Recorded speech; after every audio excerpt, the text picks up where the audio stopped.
Muy bien. Ah, espera que tengo que ir a la primera. Ahí está. Me había quedado adelante. Bueno, buenas noches a todos. Vamos a checar esto también.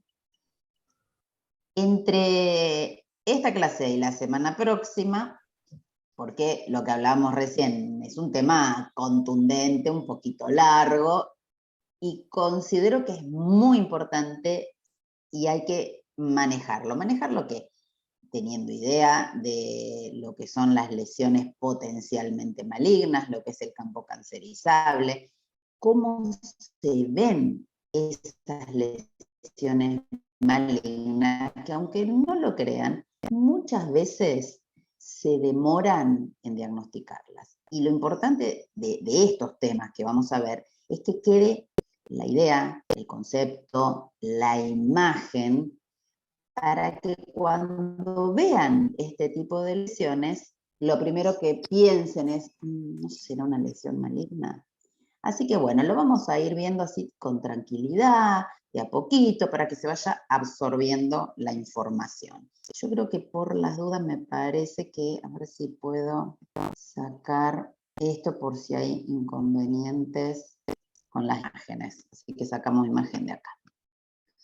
Bueno, lesiones potencialmente malignas, carcinomas orales y melanoma, empezando con lesiones potencialmente malignas.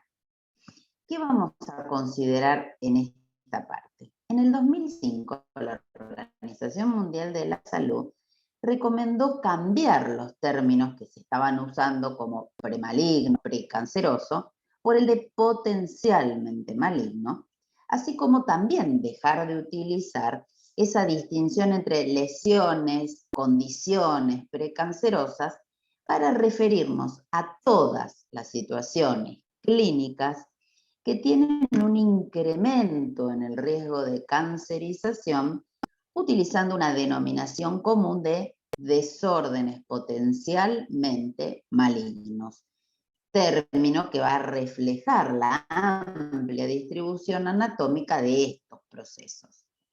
Estos desórdenes potencialmente malignos de la cavidad oral no solo son predictores de un riesgo específico en un determinado lugar, sino también son indicadores de riesgo de probables futuras neoplasias malignas en otra zona de la mucosa oral, incluso en zonas de mucosa con apariencia clínica normal. O sea, vamos a hablar de campo de cancerización. Y vamos a referir con esto que para mí es un tema tan importante y lo considero tanto actualmente.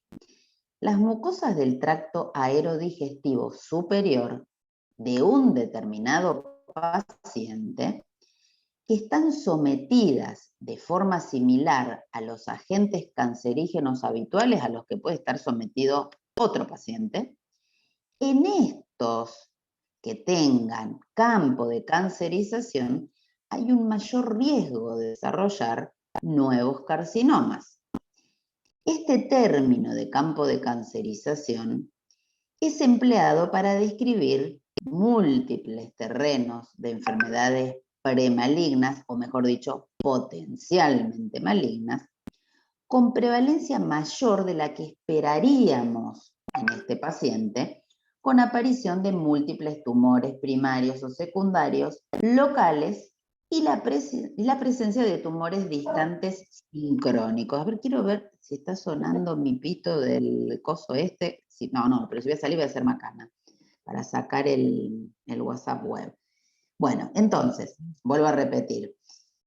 Este término que va a describir estos terrenos de enfermedad premaligna que tienen una prevalencia mayor de la esperada en otros pacientes, me van a hablar de la importancia de esta cancerización de campo, ya sea en la frecuencia como en la influencia negativa. ¿Por qué? Porque esa influencia negativa va a hablar de una aparición de un segundo tumor, pero sobre el pronóstico de ese tumor en ese paciente, que el pronóstico maligno, peor, o como quieran llamarlo, puede llegar hasta un 30%.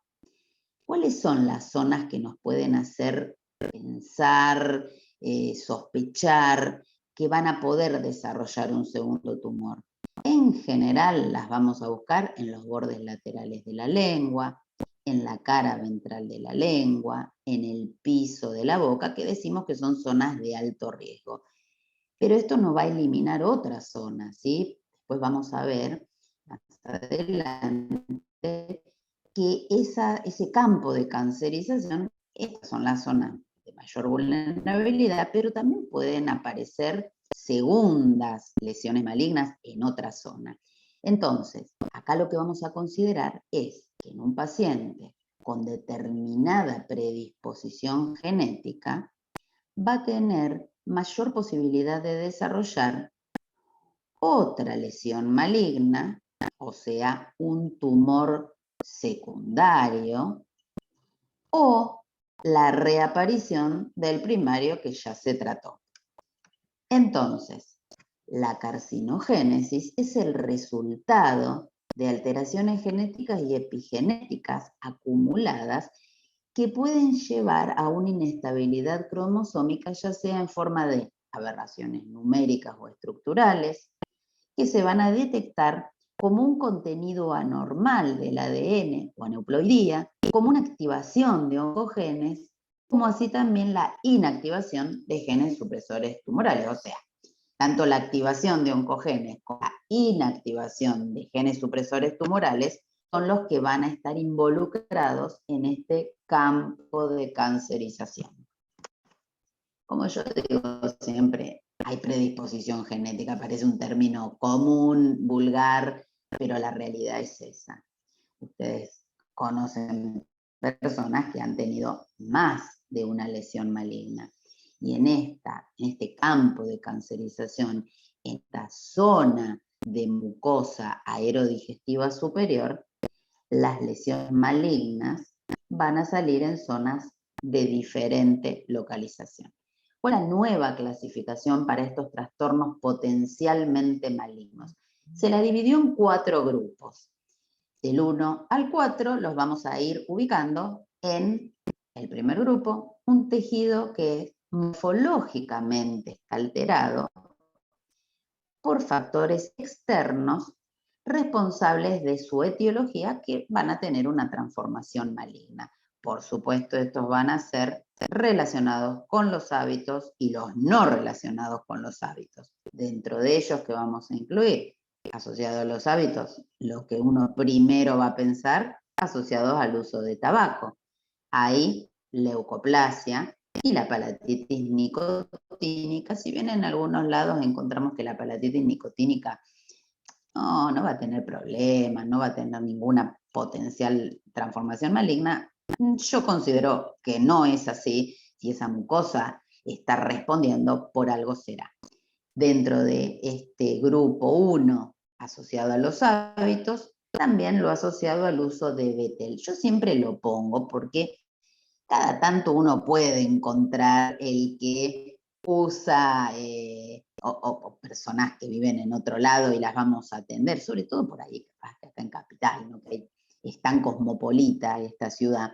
Se pueden ver personas que tienen este hábito, que usan lo que también se llama candela para adentro, que fuman el cigarrillo al revés, ¿sí? Y esto lo que va a dar, que es una cosa totalmente rara, no estamos acostumbrados a verlo, va a dar una fibrosis submucosa, porque esa mucosa para defenderse va a engrosarse y va a empezar a sufrir los cambios asociados con el tabaco. Volviendo a este grupo número 1, los no relacionados con hábitos, la queilitis actínica crónica y la candidiasis crónica. En el segundo grupo, tejido morfológicamente alterado, pero acá va a ser por una inflamación crónica que va a ser la responsable de la transformación maligna. Esta inflamación va a ser por factores internos o por factores externos. Dentro de los factores internos, lo que primero vamos a pensar va a ser un líquen plano atípico. También vamos a incluir el lupus eritematoso discoide. Yo les tengo que ser sincera que No he visto transformación maligna en pacientes con lupus eritematoso discoide, pero se la considera también. Les hablo yo puntualmente en la experiencia con los pacientes que he tenido con lupus eritematoso discoide, pero hay que considerarla también como un tejido morfológicamente alterado por una inflamación crónica. Pasando al grupo de inflamación crónica por factores externos, lo primero que vamos a pensar, trauma crónico, una úlcera traumática. Pero también vamos a incluir las reacciones liquenoides, ya sea por amalgamas o por fármacos. ¿Acá sería muy aplicable lo de los fármacos? Yo creo que no. Esto lo vamos a limitar a las zonas con amalgamas o con diferentes metales. También la mala higiene oral, que siempre me van a escuchar que hago mucho hincapié en eso. Mala higiene oral también va a considerarse una inflamación crónica por factor externo. Las infecciones crónicas, bueno, acá yo me pasaría al grupito 1 que recién mencioné, la candidiasis crónica. Nunca he visto una lesión maligna asentando en una candidiasis crónica. Repito, se menciona, como recién les dije, lo del lupus eritematoso discoide, pero yo no lo he visto. Y bueno, lo último a considerar, la inflamación crónica oral no tratada. ¿A qué podemos referirnos con esto? Hábitos, por ejemplo, cuestiones relacionadas con lo laboral que producen un traumatismo en forma crónica, puntual y repetitiva. Pasando al grupo 3, trastornos hereditarios que acá no alteran la apariencia local. En el grupo 1 y 2 es un tejido morfológicamente alterado. En este grupo 3, estos trastornos hereditarios no van a alterar la apariencia local, pero sí se asocian con un mayor riesgo de transformación maligna. Por ejemplo, en primer lugar, los síndromes hereditarios. Por ejemplo, podemos poner acá el Peutz-Jeghers, el síndrome de Gorlin. En segundo lugar, las disqueratosis congénitas, rarísimas. En tercer grupo, epidermolisis ampollar. Cuarto, nevo blanco esponja. Tendría que decir que el nevo blanco esponja. Y de por sí es muy infrecuente esta entidad, pero más infrecuente aún es que tenga una evolución maligna. Pero yo igualmente lo pongo porque esta es la nueva clasificación que encontramos. Lo mismo que la enfermedad de Darier, no he tenido, o una sola vez creo que habré tenido alguna enfermedad de Darier con compromiso oral, pero también sumamente infrecuente, al igual que la enfermedad de Hailey-Hailey. El último grupo, grupo 4, no hay ninguna lesión clínicamente evidente, visible, pero esta cavidad oral, dadas las situaciones de los pacientes, va a ser más susceptible a desarrollar un carcinoma espinocelular. Y en primer lugar, lo que vamos a pensar es, bueno, en un inmunosuprimido, obviamente un paciente con infección por VIH que va evolucionando a SIDA, o los pacientes con tratamiento inmunosupresor, por ejemplo, un paciente trasplantado. En segundo lugar, los consumidores de alcohol en forma abusiva, que esto lo pondría también asociado al grupo 1, porque el alcohol por sí mismo no está demasiado asociado a la malignización, en tanto en cuanto no esté asociado o unido al hábito del tabaco. ¿Sí? Entonces, el alcohol por sí mismo no está tan relacionado con desarrollo de lesiones malignas orales, excepto que se una al hábito del tabaco, al uso del tabaco. Y en tercer lugar, la deficiencia nutricional. La disfagia sideropénica o síndrome de Plummer-Vinson también no solo va a desarrollar lesiones malignas en estómago, en primer lugar, en aparato digestivo, en esófago inferior, tercio inferior, sino que también puede desarrollar lesiones malignas en cavidad oral, como así también la deficiencia de micronutrientes. Esto aparece en varios artículos que uno lee, hacen mucho hincapié al tema de la dieta. Y uno dice, ¿pero qué tiene que ver la dieta en esto? Y he encontrado en varios artículos que hablan de dietas en falta de vitaminas, los pacientes que tienen déficit de vitamina, déficit o por ahí que no consumen, digamos, tanto vitamina A, vitamina B, vitamina C. En estos casos se hablaría también de pacientes pertenecientes al grupo 4, en los que no se ve ninguna lesión clínicamente evidente, pero su cavidad oral va a tener mayor posibilidad de desarrollar carcinoma espinocelular. Esto es medio un despelote, pero a mí me parece muy útil para ver en qué casos nosotros debemos tener en cuenta las lesiones que son potencialmente malignas en la cavidad oral. Y acá vamos a lo concreto, ¿sí? Bueno, a ver, mucho bla, bla, bla, pero ¿cuáles son las lesiones potencialmente malignas que nosotros vemos y tenemos que manejar? Úlcera traumática, queilitis actínica crónica, líquenes atípicos y leucoplasia. Estas 4 cosas son las que tenemos que dejar marcadísimas. Úlcera traumática, queilitis actínica crónica, líquenes atípicos y leucoplasia. Cuando nosotros encontremos estas lesiones, ahí tenemos que abrir el ojo e ir siguiendo de cerca a ese paciente. Y vamos a empezar con la úlcera traumática. Es una pérdida de sustancia producida por dientes, prótesis mal adaptadas, antiguas, rotas, retenedores rotos, obturaciones antiguas que se hayan roto, fracturado, o que estén filtradas con bordes filosos. Ustedes estarán acostumbrados a ver también que los pacientes tienen prótesis que les dicen, esta hace 20 años que la tengo. Y la cavidad oral, como el resto de nuestro cuerpo, va sufriendo cambios, alteraciones. Cuando en la boca faltan piezas dentarias, la encía se va modificando, como digo yo, se va achicharrando, se va achicando. Entonces empiezan a desadaptarse las prótesis, aunque estén hechas perfectamente bien. No pasa por la calidad de la prótesis, sino por la diferencia entre la relación de la prótesis o del dispositivo protésico y la anatomía de la persona que la está llevando. Entonces, importantísimo controlarlo. El paciente pierde la noción de que esa prótesis se le rompió, se le desadaptó, que empezó a traumatizar su mucosa y va a pasar por un momento de inicio de dolor y después se olvida, se le cicatriza, ya está, ya pasó. Y en ese ya pasó, esa etapa asintomática es donde empiezan a sufrir cambios que van a llevar a la malignidad. ¿Dónde vamos a encontrar las úlceras traumáticas? Y bueno, al ser traumáticas las vamos a ver en zonas generalmente oclusales. Van a ser dolorosas, como le decía recién al inicio. Y acá es el problema que mencioné, asintomáticas, cuando se transforma en rutinario.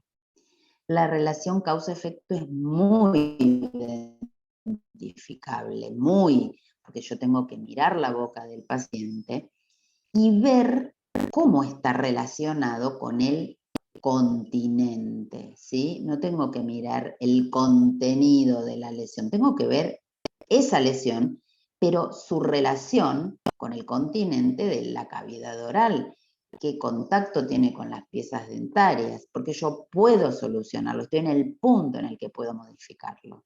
Y si en 2 semanas, después de solucionado lo que la desencadenó, pedí que cambien las prótesis, que saquen los restos que quedaron, los restos radiculares, si se limó algún borde cortante, si en 2 semanas de haber solucionado eso no resuelve, sí o sí biopsio esta úlcera traumática porque es el principal desencadenante del carcinoma espinocelular de lengua.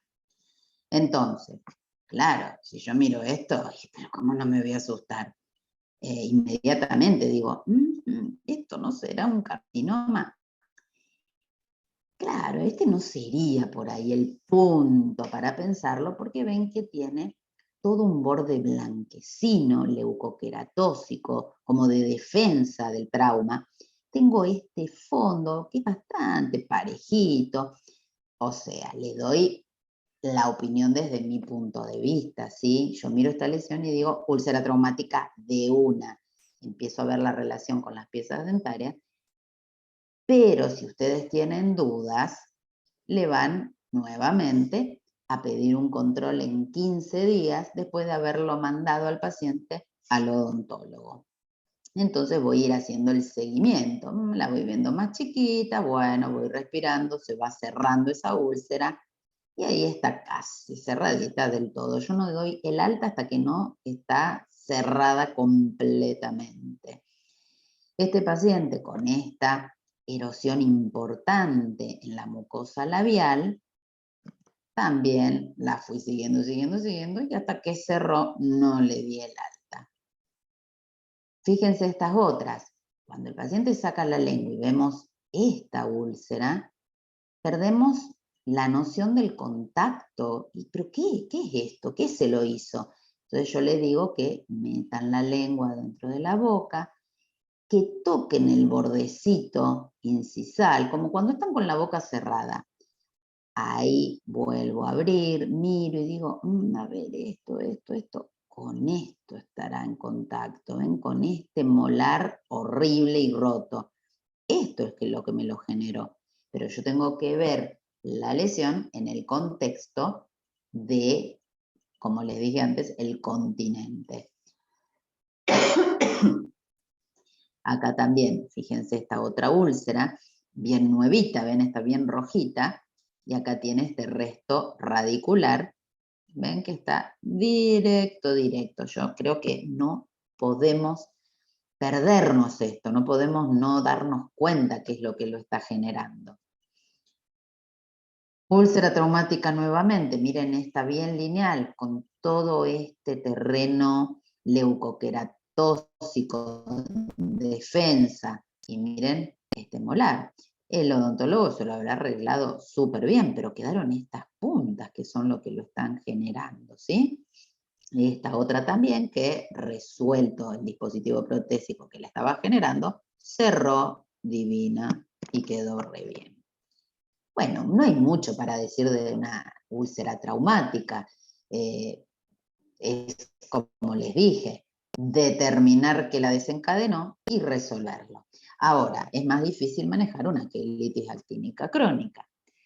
Esta queilitis actínica crónica la vamos a encontrar en hombres, generalmente hombres entre 50 y 60 años, y asociado a fototipos claros, bajos, 1, 2.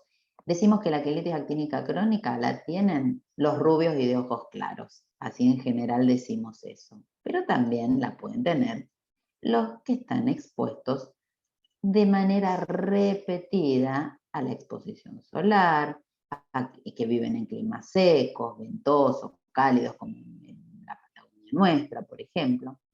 Pero también la podemos encontrar en los fumadores, en los tomadores de mate muy caliente. Decimos que si se toman más de 2 litros de mate por día a más de 60 grados de temperatura, estas personas van a tener mayor posibilidad de desarrollar una queilitis actínica crónica y eventualmente un carcinoma espinocelular. ¿Dónde vamos a encontrar esta entidad? Si consideramos que la exposición solar, donde apoyamos el cigarrillo, donde apoyamos la bombilla del mate, y lo lógico es encontrarla en la semimucosa labial inferior. Raramente vamos a encontrar una queilitis actínica crónica en el labio superior, o si la encontramos no va a ser tan importante como la del labio inferior, semimucosa del labio inferior. Una característica es que las comisuras no están comprometidas, ¿sí? Limpias. Y siempre vamos a ver alguna lesión de fotodaño en la zona periférica. ¿Cómo la vamos a definir? ¿Cuáles son las características? El labio lo vamos a ver más pálido, brillante, con áreas atróficas. Yo digo, es como que falta tela, queremos estirar el labio y no da para estirarlo. A veces vamos a encontrar erosiones, ulceraciones superficiales, y también van a aparecer otras áreas de costras, de descamación. Y lo más llamativo que define esquelitis actínica crónica es la pérdida del límite entre el bermellón y la piel, o sea, entre la semimucosa del labio y la piel que la rodea. Hay diferentes niveles también de severidad de la queilitis actínica crónica y esto también nos va a determinar qué le vamos a indicar de tratamiento. Vamos a tener un nivel leve en donde hay solo sequedad y descamación. Va a haber un nivel moderado en donde a esta sequedad y descamación le agrego fisuras marcadas y el nivel de severidad, a todo esto que vimos recién, le vamos a agregar esa pérdida que mencioné recién del límite entre la semimucosa y la piel, a lo que además se le van a agregar estas erosiones que no van a curar, que parece que se cierran y que aparecen y se repiten indefinidamente. Por supuesto que acá tenemos que confirmar lo que estamos sospechando, que es una queilitis actínica crónica, y vamos a hacer una biopsia. Entonces, en la biopsia siempre vamos a encontrar de fondo algo de elastosis solar. Vamos a tener una hiperkeratosis y elongación de crestas interpapilares. A mayor aumento, espongiosis, anomalías citológicas, fíjense estas células que vemos acá, la elongación, estas crestas interpapilares están como alargaditas y bueno, lo que vimos recién en un terreno de elastosis solar. Queilitis actínica crónica, ¿ven lo que decimos? El labio pierde el aspecto natural, normal, con esos pleguecitos normales que tenemos todos en el labio. Y ven cómo se va desdibujando el límite. Se agregan zonas blanquecinas, estas zonas erosivas. Acá yo podría hablar de una queilitis abrasiva, ¿sí? Como para mí la queilitis abrasiva es el pasito previo al desarrollo del carcinoma espinocelular, el paso previo. Algunas veces se nota más como en esta, otras veces se nota un poco menos. Miren este labio, cómo se nota la pérdida. Es como que la piel se va comiendo la semimucosa, ¿ven? Como si se le hiciera un doble labio, parece. Entonces se va haciendo cada vez más delgadita la semimucosa, sufriendo los cambios que la generó, ya sea sol, tabaquismo, como les dije antes, los que toman mate muy caliente, etc. Otra lesión, ven la pérdida, ven el brillo, ven la falta de ese plegadito normal con una zona erosiva. Acá también, en realidad este paciente vino a consultar por esta pigmentación, ¿sí? Por esta mácula melanótica, pero yo dije, bueno, esto no me preocupa, a mí me preocupa este labio, esta erosión. No, porque sí, por ahí se me cierra, por ahí se me vuelve a abrir. No, ¿cómo? Es lo mismo que decimos en piel. ¿Cómo esto no cura? Por algo será que no está curando. Y con respecto al tratamiento, bueno, acá viene la parte complicada, que uno tiene que armarse de paciencia. Hoy justo viene al consultorio una paciente que ya le había dado el alta del tratamiento con imiquimod y me decía, ay doctora, qué suerte que estábamos usando barbijo, porque estaba hecho un monstruo, porque los labios se ponen así y peor también, ¿sí? Pero para mí el imiquimod es número 1 en el tratamiento de la queilitis actínica crónica. Adoro el imiquimod, hace años que lo uso. Yo lo empecé a usar, estaba embarazada de mi hijo, así que debe ser como 24 años que lo empecé a usar. Cuando vino acá, ¿cómo se llamaba? De 3M, ay, me olvidé del nombre. Ya hace tantos años que me olvidé, que fue el primer, si alguien se acuerda, hágamelo recordar, que fue el primer imiquimod que había entrado, ¿no? Al país, por supuesto se lo usaba para las verrugas genitales, Y de ahí empezó a extenderse, expandirse el uso, y a mí me encanta para las queilitis actínicas crónicas, pero hay que armarse de paciencia porque los pacientes van a estar de mochila mientras hagan el tratamiento. Después, si quieren, hablamos de esto, cuánto tiempo, etc. Llegué a usar el Ingenol mebutato, creo que lo usé, seguro en 7 pacientes, no me acuerdo si en 8, en 7 seguro. Y realmente estaba entusiasmada porque el tratamiento era más corto, no lesionaba tanto como con el imiquimod, pero lamentablemente vieron que dejó de utilizarse porque a mí me pareció algo muy ridículo, ¿no? Lo que se había alegado, que porque en la zona que se usaba se había desarrollado una lesión maligna, y si estamos tratando, Aldara, bien, Aldara, gracias. Aldara, no me podía acordar, para mí el Aldara fue lo mejor de Mickey Mouse. Así que, bueno, de ahí dejaron de utilizar el Ingenol mebutato y yo la verdad que estaba poniendo las pilas en esto. Así todo no lo voy a comparar con el imiquimod es número 1, porque este Ingenol mebutato de 7 pacientes seguro, no me acordaba el octavo, pero 7 seguro. De 7, en 2 tuve que repetir el tratamiento. Mientras que con el imiquimod nunca lo tuve que repetir. Bueno, después si quieren hablamos más adelante de esto. No quiero alargarla demasiado. Otro tema muy importante a considerar, líquenes atípicos. El líquen plano tiene diferentes formas clínicas mucosas. Cuando hablamos de líquen plano típico, hablamos de la forma reticular. Cuando hablamos de las formas atípicas, vamos a hablar de las primarias y de las secundarias a la evolución de un líquen típico. Este líquen típico, vuelvo para atrás, este líquen típico puede ser siempre así, reticular, pero a veces sobre este líquen típico reticular puede hacer un cambio, ¿sí?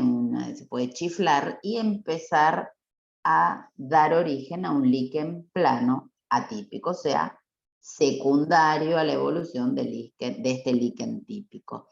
Entonces, esta forma atípica del líquen plano puede ser erosiva, puede ser ampollar, puede ser atrófica o puede ser queratóxica. Entonces, ¿a qué nos referimos cuando decimos líquen atípico?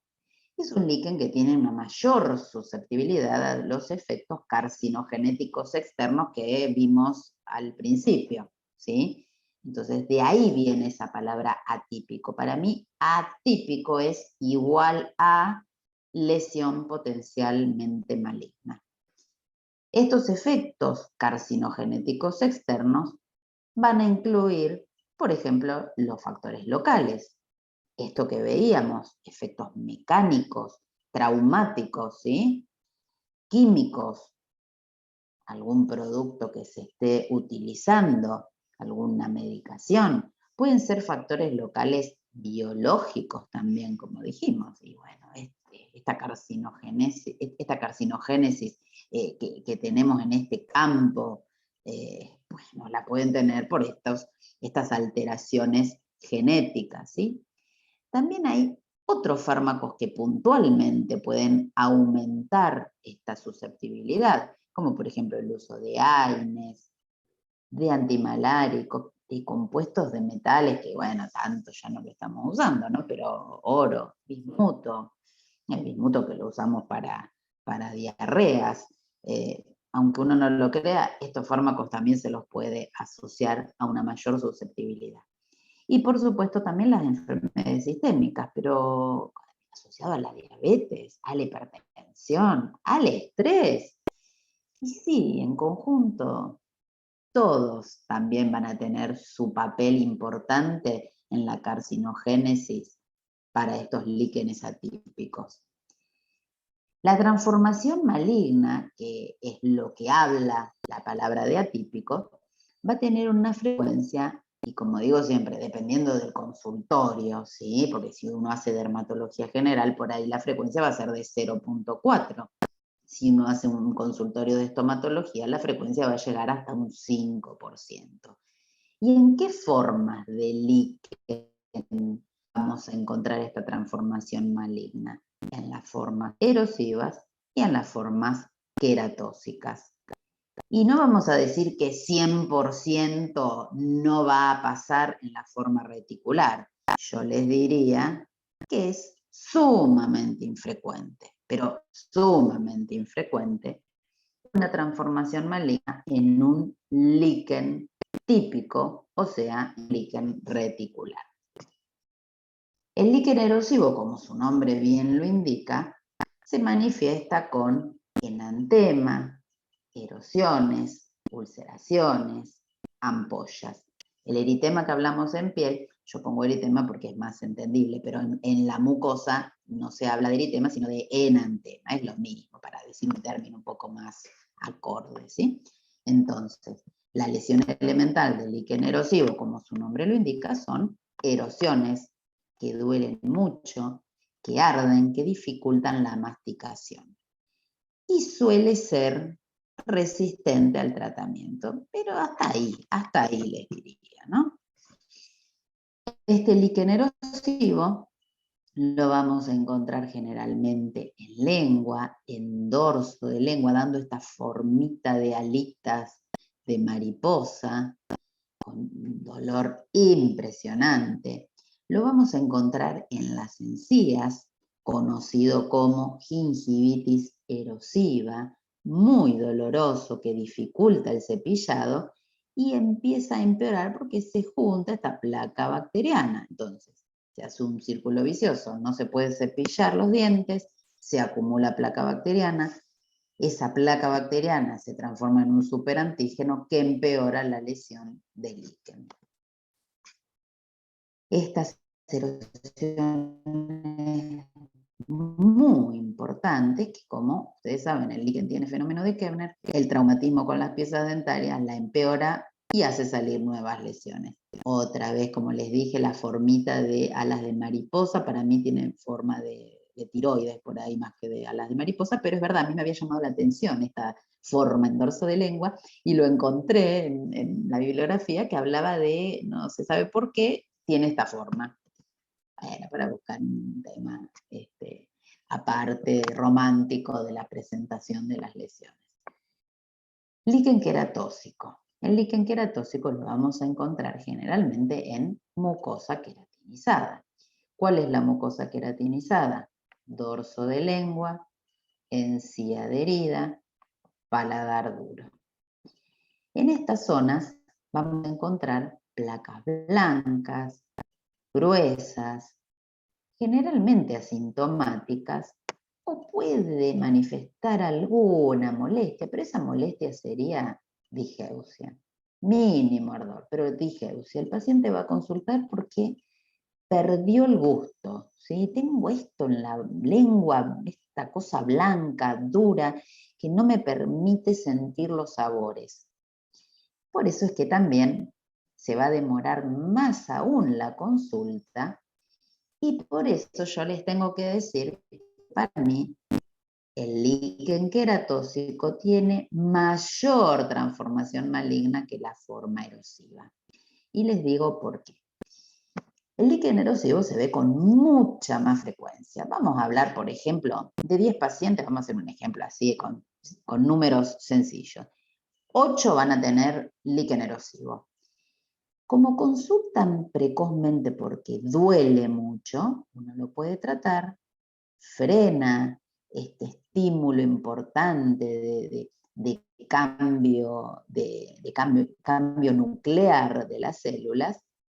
Entonces, al frenarlo, va a disminuir la posibilidad de que se transforme en una lesión maligna. Entonces, de esos 8 líquenes erosivos, por ahí voy a encontrar 2 que tuvieron una transformación maligna.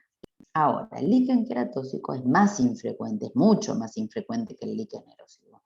Supónganse que de 4 líquenes queratóxicos, 2 me van a desarrollar carcinoma, o sea, el 50%, versus en un líquen erosivo, que, como dije, vamos a hacer un número así para entenderlo, de 8, por ahí 2 me pueden llegar a desarrollar una malignidad.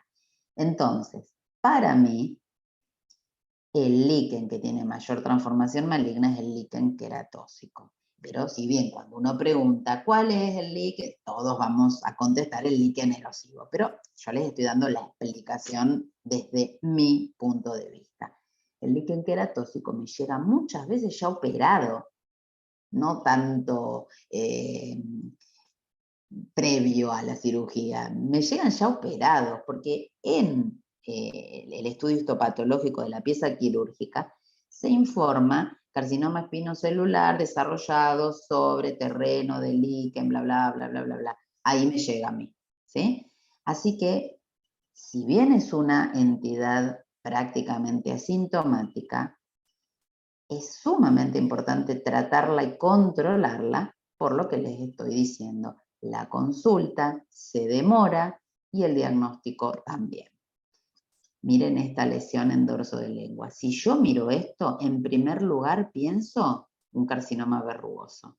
Segunda opción diagnóstica, líquen queratóxico. Pero si yo lo biopsio, primero pongo carcinoma verrugoso, en segundo lugar, líquen queratóxico. Fíjense esta lengua también, como se marcan como placas blanquecinas, ¿sí? Y por supuesto que este paciente consultó porque había perdido prácticamente por completo la sensación gustativa. Líquen queratóxico en mucosa queratinizada, acá, acá también, en paladar duro, mucosa queratinizada, y nuevamente en dorso de lengua, mucosa queratinizada. Es muy importante que identifiquemos y controlemos los factores coadyuvantes para estas lesiones. En el caso del líquen erosivo, bueno, y el estrés va a ser número 1. Ustedes han escuchado muchas veces a los pacientes que le dicen, ay, sí, me broté, doctora, porque estuve reestresado, venía bien del líquen, me reestresé y me broté. Estrés número 1. Con relación a las reacciones liquenoides, que las mencioné antes, los fármacos que desencadenan reacciones liquenoides, y las amalgamas. Si bien las amalgamas podemos sugerir cambiarlas, hay que aclararle al paciente que en muchos casos, pese al cambio de amalgamas, la lesión puede persistir. Es como que ya se gatilló. Ya se gatilló y después va a ser difícil controlarla, ¿sí? Avisemos eso previo, porque después el paciente no va a decir, pero doctora, me hizo pagar un montón el cambio de las amalgamas y yo sigo teniendo esto, ¿sí? Así que siempre hay que avisarlo. Nuevamente menciono la higiene oral. Un paciente con una higiene oral inadecuada también va a actuar como un superantígeno, esa placa bacteriana, ese biofilm, y esto también va a llevar a un empeoramiento de las lesiones. Controlar las piezas dentarias, como ya mencioné, las restauraciones anfractuosas, las prótesis desadaptadas. Fundamental. Más allá de que nosotros estemos haciendo partes blandas, ¿sí? Esas partes blandas viven en un contexto de partes duras, ¿sí? Como dije antes, el contenido y el continente es sumamente importante, si no, no vamos a entender lo que estamos viendo. Entonces, acá vamos a ver que estos líquenes atípicos, líquen erosivo, con el que desarrolló un carcinoma espinocelular, o un líquen queratóxico sobre el que desarrolló un carcinoma verrugoso, debemos considerarlos. ¿Ven? Líquen erosivo, cara ventral de lengua. Vieron que al principio yo les mencioné esto, que en el campo cancerizable, cara ventral de lengua, era una de las zonas. Bueno, acá lo vemos. Líquen erosivo, desarrollo de espino, dorso de lengua con líquen queratóxico, y ya vino el paciente con esta lesión acá en borde lateral. Vayan haciendo alguna pregunta, ¿no? Porque por ahí nos pasamos y así volvemos para atrás. ¿Alguna cosa hasta ahora, alguna pregunta? Yo no quiero ponerme a hablar en este momento también de que el tratamiento y todo. Si da el tiempo y si quieren, después lo hablamos, ¿sí? Pero ¿alguna pregunta hasta ahora de lo que estuve hablando? O si quieren desmutear o lo mandan por acá. ¿Seguimos? Bueno, pasamos entonces a otra de las lesiones potencialmente malignas. A ver ahí. Perfecto, seguimos entonces. Pasamos entonces a otra de las lesiones potencialmente malignas, que son las leucoplasias. Y acá viene también este otro tema, que me dice, ahora otra vez nos va a salir con todo. No, pero me parece que hay que saber de lo que estamos hablando, tener idea también. La leucoplasia hoy en día la vamos a definir como una placa blanca no atribuible a otras enfermedades o trastornos conocidos que no tienen ningún problema de desarrollar cáncer. O sea, siempre la definición de leucoplasia no dijo nada, siempre fue ni. O sea, ¿qué es la placa blanca de la leucoplasia? No es un líquen, no es un nevo blanco esponja, no es una mucosa queratinizada, no. O sea, es algo que no sé lo que es y no sé a qué adjudicárselo. Pero lo importante que tengo que saber es que es una lesión potencialmente maligna que puede evolucionar a carcinoma hasta en el 13% de los casos. Por ejemplo, este paciente, fumador, y bueno, acá si lo dejamos, ese labio va a terminar con un carcinoma. Acá vamos a ver lo que les decía, para que no digan, uy, qué pesada, pero está bueno también saber que a nadie le quedó claro el término de leucoplasia y la definición de leucoplasia fue cambiando en las últimas décadas, del 1978, donde se decía la que siempre habíamos usado, ¿no? Es una mancha o placa blanca que no representa ninguna entidad clínico-patológica específica. Esa es la que dijimos siempre. Pero después en las diferentes reuniones fueron cambiando. A lo anterior se le agregó que no se asocia a ningún agente físico o químico excepto el tabaco. Pero no les gustó mucho esa definición. Y la cambiaron otra vez, lesión oral predominantemente blanca, porque vamos a ver que no siempre es blanca, blanca, blanca, que no le corresponde a nada que sepamos, ¿no? Como les dije, no es un líquen, no es una candidiasis, no es un nevo blanco esponja. Y algunas de estas lesiones blancas pueden transformarse en cáncer. Pero tampoco estaba muy claro, me parece, esa definición, ¿no? Entonces vino otra, una lesión que generalmente es blanca, está en la mucosa oral y que no sé qué es. Volvemos a lo mismo. En el 2005 dijeron directamente, bueno, no hay ninguna definición de leucoplasia. Directamente es una lesión blanca que iremos viendo con las biopsias.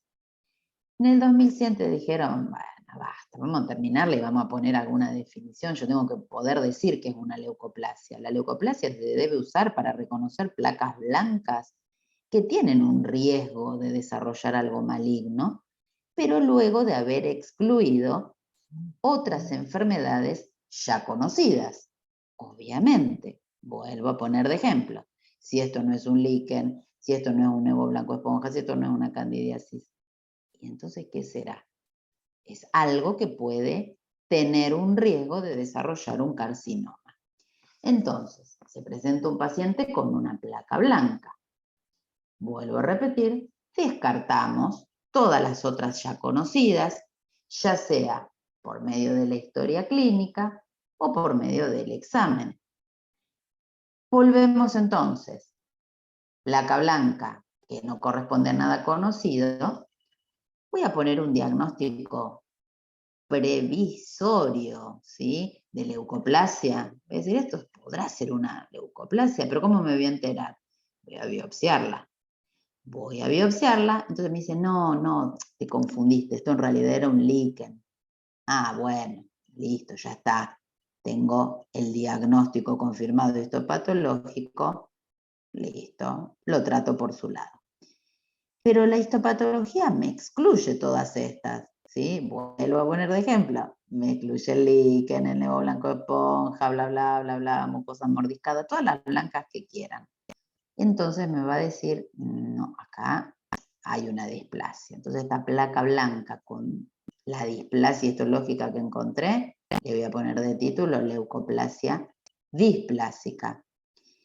Pero esta placa blanca no tiene displasia, pero tiene algunas células que están medio raras, ¿sí? Y tampoco coincide con ninguna de las enfermedades conocidas. Entonces voy a decir, y esta es una leucoplasia no displásica.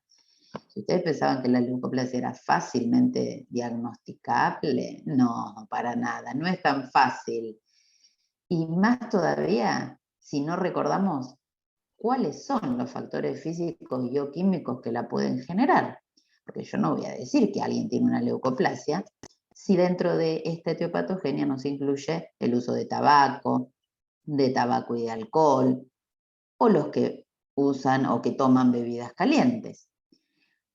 Tampoco la vamos a considerar entonces en los que no tienen una irritación crónica por piezas dentarias rotas, anfractuosas, prótesis desadaptadas. Y obvio, también tengo que considerar esto. Como también en los traumatismos profesionales, por ejemplo, los que tocan instrumentos de viento, los que se ponen, por ejemplo, clavitos en la boca, los zapateros, los carpinteros, el que tiene de manera crónica y repetitiva algún objeto siempre en el mismo lugar, porque los factores crónicos, repetitivos y puntuales progresan a una leucoplasia. Tenemos que considerar nuevamente las caries, las fracturas, las prótesis desadaptadas y los arreglos inadecuados e inmediatamente derivarlos al odontólogo para corregirlo. Importantísimo, me van a ver que siempre voy a decir esto y lo voy a seguir repitiendo. ¿Cómo son los aspectos clínicos de la leucoplasia? ¿Son todas iguales? No. En primer lugar, vamos a dividir en leucoplasia homogénea de la no homogénea. La leucoplasia homogénea es una placa blanca uniforme, ¿sí? Que si bien me va a preocupar, pero por ahí no me va a preocupar tanto como la leucoplasia no homogénea, que incluye la forma de eritroleucoplasia, la forma nodular y la forma verrugosa.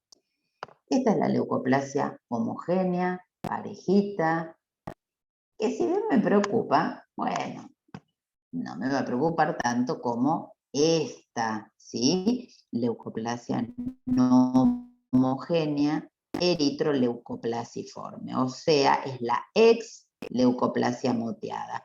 Fíjense que además a lo largo de los años le van cambiando los nombres, porque esta era hasta, no sé, hace un par de años la leucoplasia moteada, ahora ya no se llama más, ahora es eritroleucoplasia.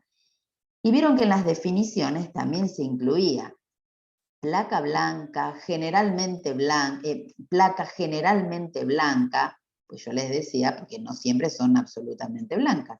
Por ejemplo, en esta eritroleucoplasia combinamos lesión blanquecina con lesión enantemática. Entonces acá tenemos eritroleucoplasia. La leucoplasia nodular, esta placa bien considerable de una superficie a tener en cuenta, y esta leucoplasia verrugosa que ya se fue a la miércoles, digamos, ya empezó a perder control, volviendo para atrás, en que esta es más delimitada, pero esta ya empezó a perder ese control, se va extendiendo, y bueno, acá un paso al carcinoma. Volviendo entonces a la definición, la leucoplasia homogénea la vamos a describir como una placa blanca, plana, delimitada, que puede tener alguna hendidurita, pero mínima, y no va a estar indurada. Eso es muy importante, no indurada. Esta eritroleucoplasia, que es la que a mí menos me gusta, vamos a ver lesiones blanquecinas pequeñas, irregulares, con estas áreas eritematosas, a veces pueden estar erosivas, el margen es totalmente indefinido, y como tiene estas zonas eritematosas, a veces puede ser sintomática, porque todo lo erosivo en la boca va a ser sintomático, ¿sí? Esta leucoplasia no homogénea nodular se va a presentar como placas blancas, blanco-amarillentas, que en definitiva decimos tienen aspecto en empedrado. Listo. Y la forma verrugosa es la que está ahí un pasito del espino. Del espino del verrugoso, que es una forma de baja malignidad del espino. Ahora lo vamos a ver, ¿sí? Entonces acá también es irregular, tiene un aspecto más verrugoso y son placas que están bien incrustadas, ¿sí? O sea, acá sí vamos a hablar de infiltración. Entonces, si yo tengo que biopsiar esta zona, ¿qué pondría yo de diagnóstico principal? De acá de una yo pongo carcinoma verrugoso, en primer lugar. Y después pongo leucoplasia, ¿sí? Pero siempre en primer lugar vamos a poner lo más importante. ¿Cuáles son los criterios histológicos de displasia epitelial? Fíjense cuántos son. Y acá va a resultar más entendible por qué siempre es tan discutido el tema de la leucoplasia. Podemos encontrar a nivel histológico pérdida de polaridad de las células basales con presencia de una o más capas de células basales con aspecto basaloide. Lo que también nos va a llamar la atención va a ser esto, aumento de la relación núcleo-citoplasma, el aumento de las mitosis con algunas mitosis atípicas, vamos a encontrar células mitóticas anormales, la mitosis va a estar más en la mitad superior del epitelio, vamos a encontrar un pleomorfismo celular y nuclear con hipercromatismo nuclear. Los nucleolos, acá dijimos aumento de la relación núcleo-citoplasma, y acá también vamos a encontrar los nucleolos aumentados, o sea, vamos a meterla en este grupo, ¿sí? La relación nucleolo, así como el núcleo-citoplasma está alterada, acá los nucleolos van a estar aumentados también. Y podemos encontrar alguna queratinización de células en forma aislada o grupal. Pero miren la amplitud de datos. Si vamos encontrando de a uno o de algunos, y va a ser por ahí difícil. ¿Cómo voy a decir que esto es una leucoplasia? La leucoplasia es un término clínico. El patólogo me tiene que informar cualquiera de estas cosas, pero el patólogo no me puede poner leucoplasia. La leucoplasia la voy a poner yo, sumando estos criterios más la clínica de lo que estoy viendo.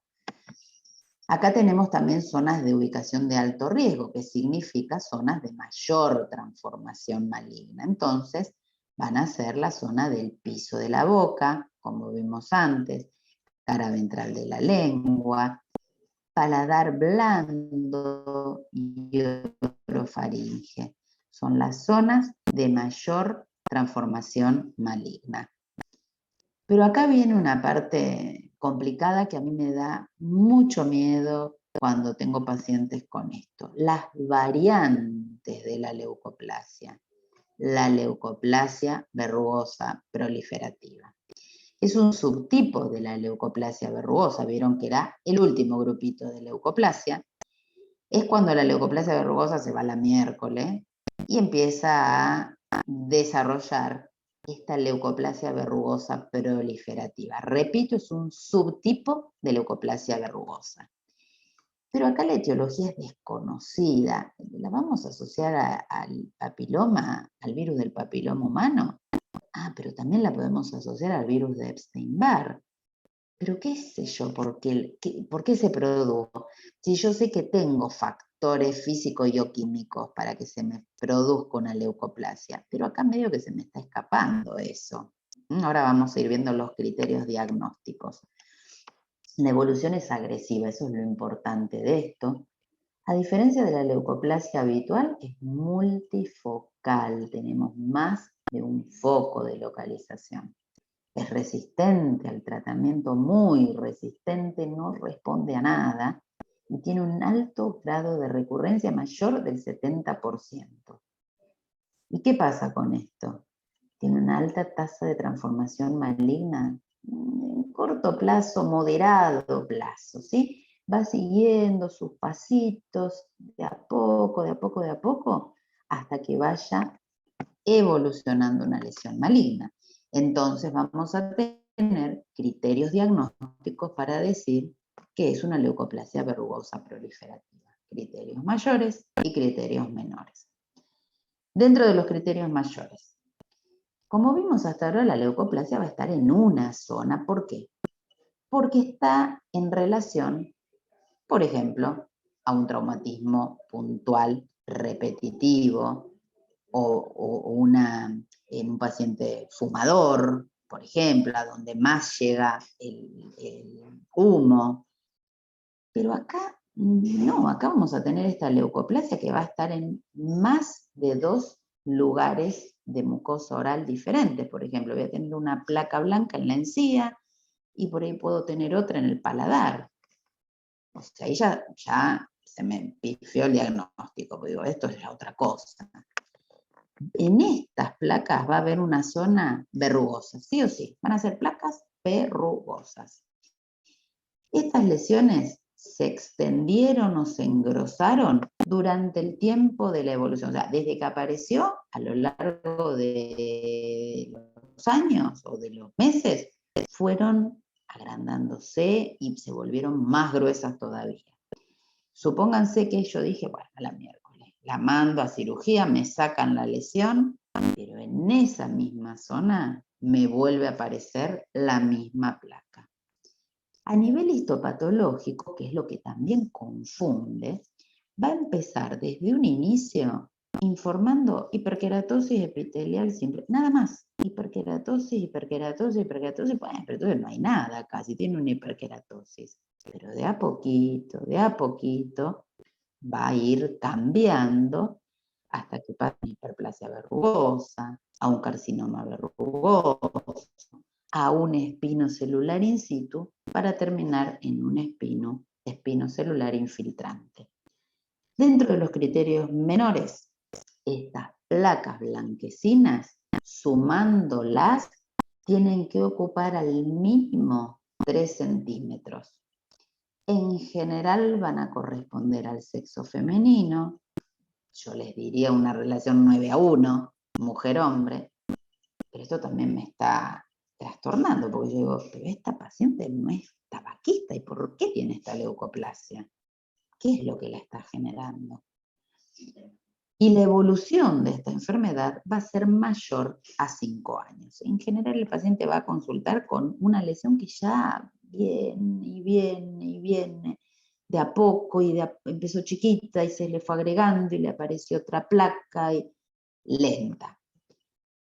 O sea, para hacer el diagnóstico vamos a necesitar 3 criterios mayores, siempre vuelvo para atrás, incluyendo el E, siempre necesitamos la histopatología. Ay, me pasé.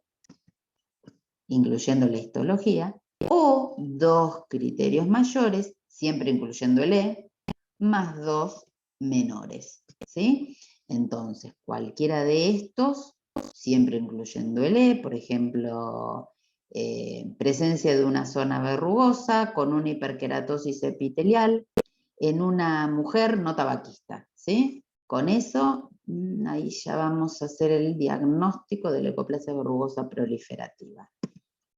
Pero no hay criterio para hacer un diagnóstico temprano. Fíjense que es muy muy inespecífico. Pero se terminaron modificando. Miren todo el quilombo que se va haciendo, ¿no?, en esta leucoplasia. Por eso les dije, vamos a verlo de a poquito, masticándolo bien, para que nos queden todos estos conceptos. Pero tampoco estaban del todo convencidos. Dijeron, bueno, vamos a modificar un poco los criterios diagnósticos para la leucoplasia verrugosa proliferativa. Y en el 2013 dijeron, bueno, vamos a ver qué decimos ahora. ¿Cómo la vamos a definir? Leucoplasia con áreas verrugosas que comprometen más de 2 lugares y que la suma de estos lugares debe tener al menos 3 centímetros. Estas entidades tienen que tener una evolución de igual o más de 5 años, con diseminación, con agrandamiento o con aparición de una o más lesiones que ya fueron previamente tratadas. Y por supuesto debemos tener una biopsia para descartar un carcinoma verrugoso o un carcinoma espinocelular. Entonces, basta, tantas palabras, tantas palabras. Si el paciente tiene estas cosas que tenemos acá, ya le decimos que tiene una leucoplasia verrugosa proliferativa. Y a nivel histológico también hay dos conceptos que hicieron Hansen, uno más larguito y Batsakis otro un poquito más corto, pero en definitiva dicen lo mismo, fíjense, uno más largo, otro más corto. El 0, mucosa normal. Y bueno, sí, si tengo mucosa normal no se me va a ocurrir pensar en una leucoplasia verrugosa proliferativa. Pero fíjense que empiezan todos con esta hiperkeratosis, cuando ya veo una placa blanca, entonces la voy a correlacionar con una leucoplasia homogénea, ¿ven? Sin displasia. ¿Por qué? Porque acá hay una hiperkeratosis, y acá esto va a ser una leucoplasia homogénea sin displasia. Después empezamos con la hiperplasia verrugosa en ambos, carcinoma verrugoso en ambos, y carcinoma espinocelular convencional, y acá me lo divide en papilar o bien diferenciado. Es lo mismo. Yo creo que cada uno quiere ponerle su título, su nombre, para destacarse, pero en definitiva es lo mismo.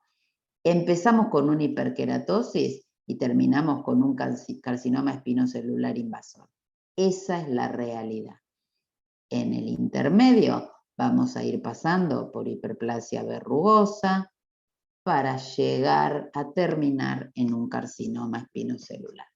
Con respecto a los tratamientos, bueno, hay varios, porque como no responde a nada, podemos hacer radioterapia, quimioterapia, cirugía, crío, ablación con láser de CO2, electrocoagulación, terapia fotodinámica. Para nosotros es muy difícil hacer terapia fotodinámica en boca, porque no disponemos de esto. Yo en una época me puse a buscar, hablé hasta con un yanqui, porque habían presentado un caso con terapia fotodinámica de carcinoma verrugoso. Y claro, yo hablé con las farmacias a ver si se podía hacer ¿cómo se llama? El 5 ala en hora base, me dijeron que no. Este yanqui, cuando yo le decía, ay, sí, porque yo necesitaría esto, claro, se enganchó y me quería mandar a los productos que él vendía para que yo los venda acá en el país. Oh, no, entendió mal, no, yo le estaba haciendo la consulta, a ver qué podía hacer. Bueno, listo, esto fue hace un montón de años. Podemos usar también retinoides, que es otra de las cosas que a mí me gustan mucho. El imiquimod, no tuve, así como lo quiero al imiquimod para la quelitis actínica crónica, no tuve buen resultado en esto. El metizoprinol, que es un complejo de inosina con 3 moléculas y bla, bla, y bla, bla, en definitiva tiene una acción antiviral e inmunomoduladora similar a la del imiquimod. Y aunque no lo crean, en muchos artículos van a encontrar el esperar y mirar. ¿Y cuál es la opción más efectiva entonces? Yo, sin dudar, esta no va a ser la decisión que voy a tomar con estos pacientes. No puedo decir, bueno, y venga en 6 meses y vemos cómo evolucionó y cómo se transformó en carcinoma. Yo sinceramente no puedo. Entonces yo les voy a contar cuáles son las opciones que por ahí yo elijo. Vamos a tener cirugía, retinoides, láser de CO2 o metotrexato dentro de mis opciones, ¿sí? Y vamos a ver, por ejemplo, dentro de la cirugía convencional, que es Mónica de Felipe, Yani, que es la paciente de Felipe. Por supuesto, recontra amiga con ella, nos hablamos siempre, bueno, los adora a ustedes. Ella empezó con lesiones pequeñas, menores de 3 centímetros, no se había modificado demasiado la anatomía de la lengua, pero tenía estas lesiones. Y ya había hecho otros tratamientos y había vuelto. Bueno, la cuestión que se decidió hacer cirugía. Fíjense esto, miren esto también. Esto no está empeorando la lesión, más allá de que después se extendieron a otra distancia. Pero esto, número 1, ¿sí? Bueno, se operó, se solucionó ese molar, ahora está bien.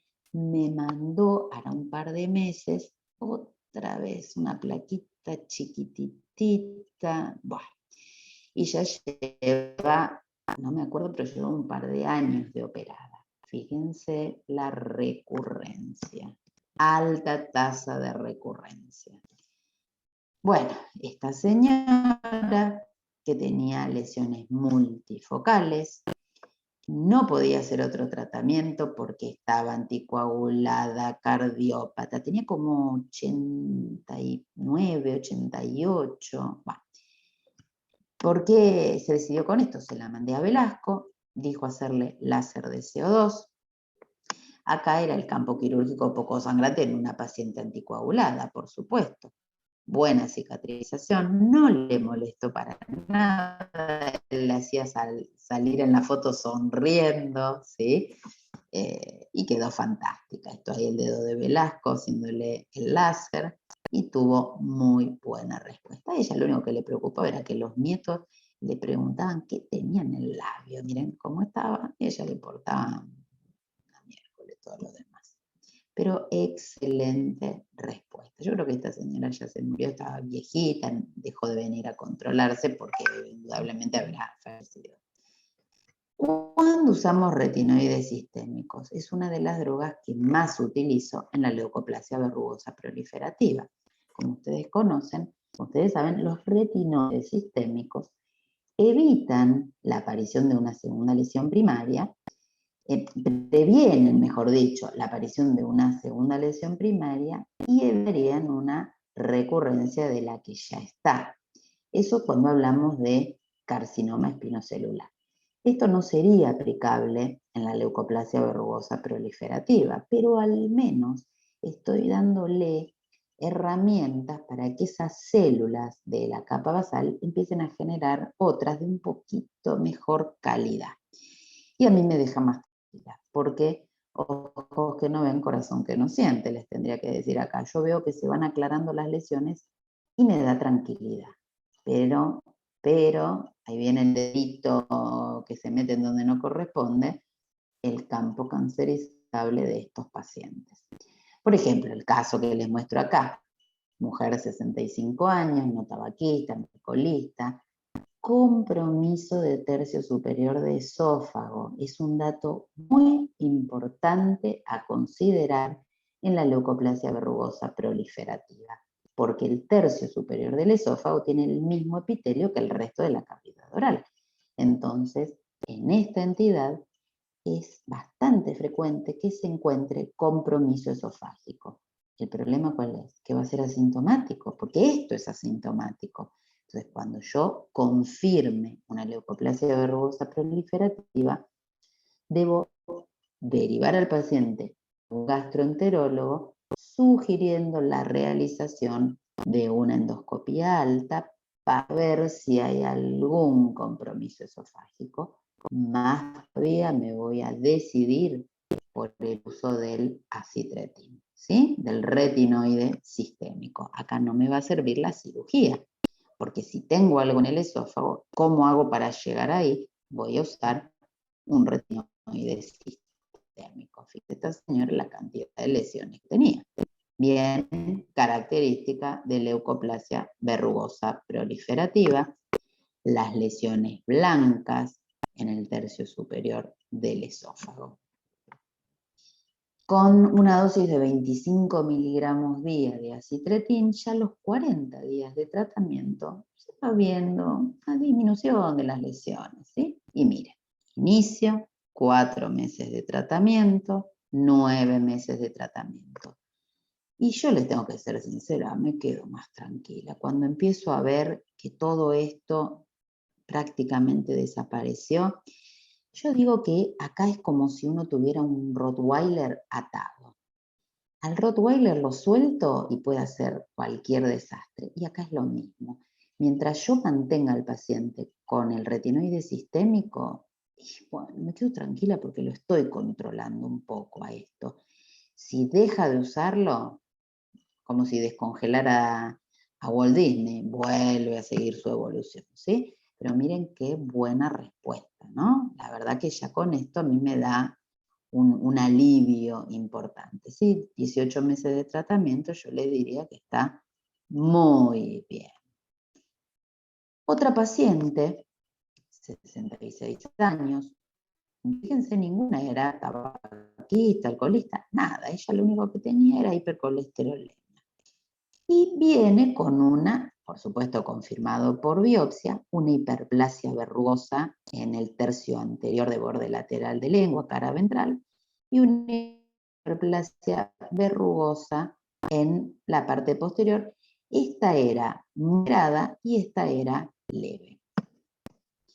¿Qué decidí hacer con ella? Bueno, vuelvo para atrás. Dado que era hipercolesterolémica y la citretin no me iba a convenir mucho, entonces dije, vamos a usar metotrexato.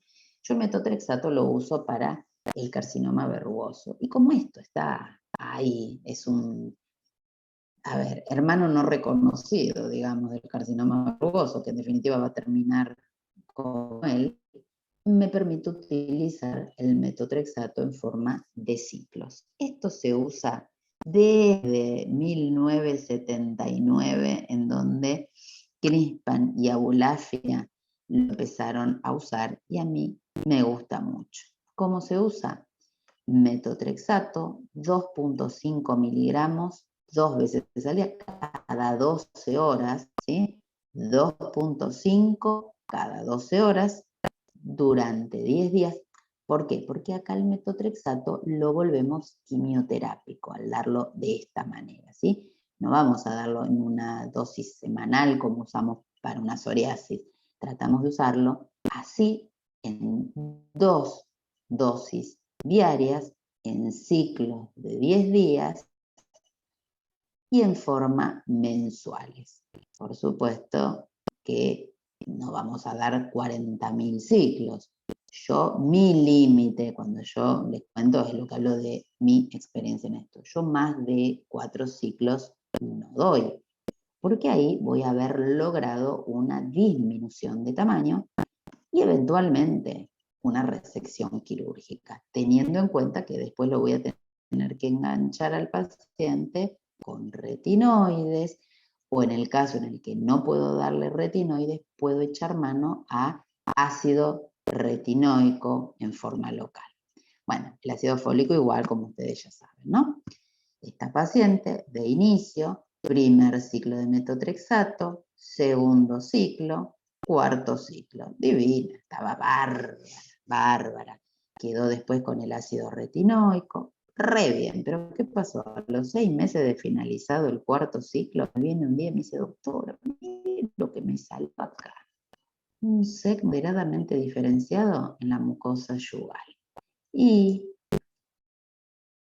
una vez por mes, Juliana, los ciclos de metotrexato se da esos 10 días al mes, 3 semanas, o sea, al mes, digamos así, vuelvo a repetirlo, es una vez al mes. ¿Qué pasa? Fíjense, 6 meses, campo cancerizable, recontra campo cancerizable, recontra. Y es más, le cuento que esta señora, tengo que ver cómo la puedo ubicar, porque cambió el teléfono, no sé cómo la voy a ubicar. En plena pandemia había hecho otro carcinoma, no en esta zona, no, acá, en base de lengua, acá. Y la verdad que se volvió muy complicado ese tema, porque ella me llamaba y me decía, no me avisan de cirugía para operarme. Y yo iba y preguntaba, porque ella logró hacer la consulta en cirugía. No pudo volver a ir por la pandemia, pero yo sí estaba yendo al hospital y yo iba y preguntaba, no, ya la van a llamar, lo que pasa es que estamos muy demorados con cirugía, pero esta mujer tiene un carcinoma. Bueno, o sea que después de un año y medio, no sé cuándo, le habían dado fecha quirúrgica cambió el teléfono, así que espero que me llame y me cuente qué pasó. 3 lesiones ya. Campo cancerizable a considerar. Esta leucoplasia verrugosa proliferativa es un gran problema terapéutico. Esta paciente, que también, por supuesto, como siempre me termino haciendo amiga, es una paciente de San Martín de los Andes. Yo les muestro simbólicamente estas imágenes, porque tengo cientos de imágenes. Esto fue al inicio, fue evolucionando, se extendió por toda la cavidad oral. Esto es nada lo que les muestro. Pongo esta foto para que recuerden, ¿sí?, que ella todo lo que yo le di le hacía mal, no lo toleraba. Y yo le decía, vas a terminar con carcinoma, dame bola con lo que te estoy dando. Ella estaba con un componente emocional muy importante, con sus padres viejitos, y todo lo que yo le daba le hacía mal, y no podía ser que todo le hacía mal. Medio que se dejó estar un poco, esto fue evolucionando, ella viviendo en San Martín de los Andes, la agarró también la pandemia, etcétera, etcétera, y miren cómo vino. Esta foto es sacada por ella misma, o sea que esta lesión es del otro lado, ¿ven? Ella se la sacó al espejo, pero la lesión fue de este lado, por eso les pongo este y no le puse todo el resto. Miren la lesión impresionante. Ella está acá desde abril. Abril. Se operó en abril, no pudo volverse a la casa, sigue y sigue y sigue y sigue evolucionando. Pero abril, pero esperen, me confundí, abril del año pasado, ¿eh? No, de este. Abril del año pasado. Abril del año pasado, tuvo una cirugía impresionante, imagínense, le sacaron no solo media cara, le sacaron una mama entera, como les estoy contando, entera, para ponérsela de injerto. Para mí fue una barbaridad lo que le hicieron, no le avisaron siquiera que le iban a sacar la mama entera. Tiene en esta zona la areola y el pezón, todo esto caído, le sacaron, le hicieron una mandibulectomía.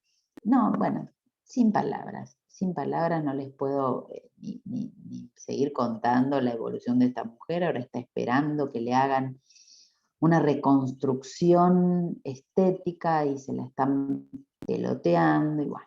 ¿A ustedes les parece que con esto yo puedo quedarme tranquila si no intento hacer lo imposible para tratar esta leucoplasia verrugosa proliferativa? Y yo creo que sí. Hagamos lo imposible. ¿Qué datos vamos a considerar en esto?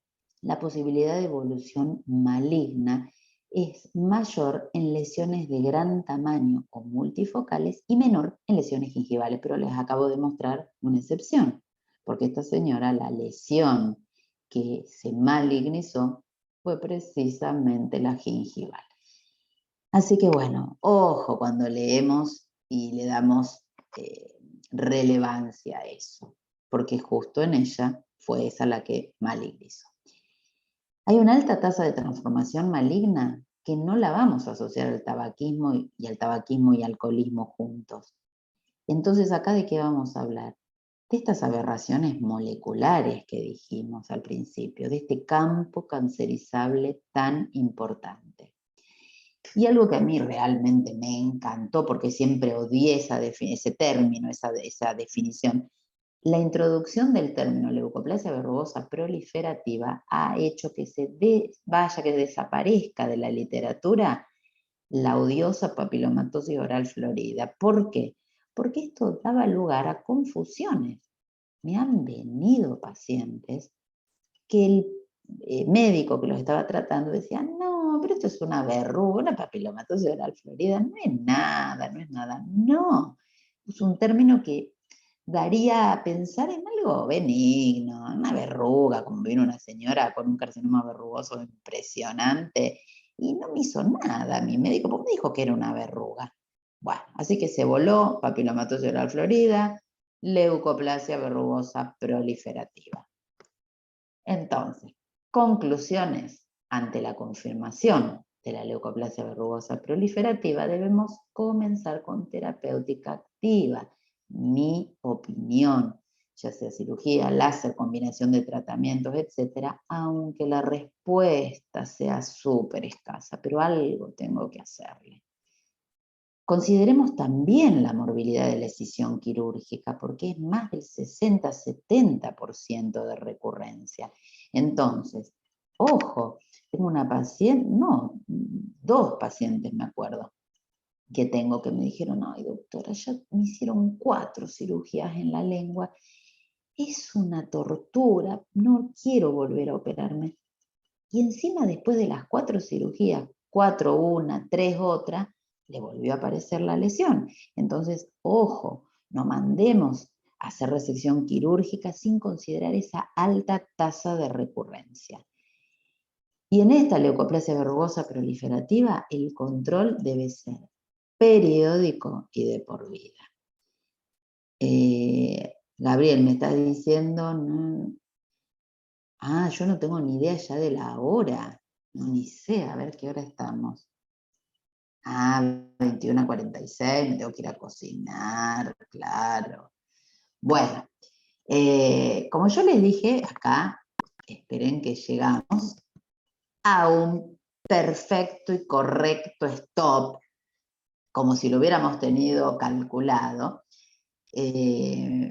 Saco un poquitito esto, dejar de compartir, y como les decía, es un tema pesado, complicado, pero es tan importante que yo prefiero darlo así en low motion, así de a poquito, para que vayan quedando estos conceptos, porque son cosas sumamente importantes. Estamos viendo todo el pre del carcinoma, ¿sí? Tenemos que poder manejar estas lesiones potencialmente malignas, poder tratarlas, poder prevenirlas, ¿sí? Prevenir que vayan a seguir su evolución chotísima, ¿sí? Y esta entidad, esta leucoplasia verrugosa proliferativa, que yo le tengo terror, porque he tenido, gracias Alberto, y son fotos de mis pacientes, la verdad que no hay mejor cosa que mostrar la foto de los pacientes de uno, porque yo hablo de lo que yo he visto, ¿sí? Y cuando se presentan con esta leucoplasia, a mí realmente me da terror, porque yo sé en lo que van a terminar. Y uno no puede quedarse con esa opción que vemos en la bibliografía, esperar y mirar. No, algo tengo que hacer, algo tengo que poder darle a ese paciente, ¿sí? Así que bueno, llegamos acá con todo lo pre, y para la semana que viene pasamos a ver carcinoma y bla, bla, y bla, bla, y todo el resto, ¿sí? ¿Está bien, Gabriel? Doctora Perfecto. Sadi, ¿qué opinan? ¿Quedamos así? Sí, acá lo que Cosa de diga que el profe Gabriel se hace. No, lo que mande Silvina, yo organizo nomás. no, porque Hermoso todo tampoco, como siempre, la la verdad. Juliana, ella siempre tan amorosa. Sí, lo que pasa, gracias. Sí, la verdad que son imágenes, no es que uno se hace el dramático acá, pero no, es que lo que uno ve, es lo que uno ve y lo que nos tiene que quedar para prestar atención.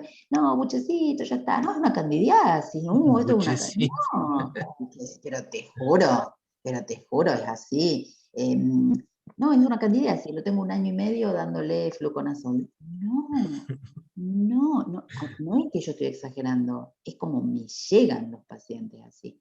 Entonces tengamos un poquito de criterio común. Si tiene una candidiasis, no es diabético, no está inmunodeprimido, no toma antibiótico, ¿por qué va a tener una candidiasis que no responde? No tiene VIH. A ver, pensemos un poco, ¿sí? Entonces, se me puede escapar de las manos, pero hagamos una biopsia, aunque sea, agarremos un ratito el libro, en lugar de ponernos a jugar con el celular, y desasnémonos con estas cosas, porque es la única manera que tenemos de resolverlo, porque estamos hablando de casos grosos acá, ¿sí? Y fíjense que estamos enganchando lo de los líquenes atípicos, con la leucoplasia, ya sea común o verrugosa proliferativa. Entonces, son cosas en las cuales nosotros podemos actuar. Lo que menos me preocuparía es el carcinoma de labio. Esto sí, miren lo que les estoy mostrando.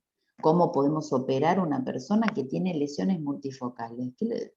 le tenemos que cortar la cabeza directamente. O sea, no nos permite hacer tanta cirugía en esa zona. Y esta mujer, después de esa cirugía que es monstruosa, porque yo les puedo asegurar que quedó hecha Frankenstein, cicatrices le sacaron de todos lados y encima le sacaron la teta, que eso es increíble. Y ahora me manda fotos, yo la voy a ver porque está viviendo acá. Me manda fotos y me dice, Silvina, mira, estoy otra vez con hongo. ¿Con hongo? Ajá. A ver, te voy a mirar. Mirá, yo creo que hongo no es. Yo te voy a dar para que tomes, pero me parece que es lo mismo. ¿Cómo lo mismo? Si estoy haciendo tratamiento, esto y lo otro. Fíjense, después de esa cirugía, ¿cómo volvió a tener lesiones?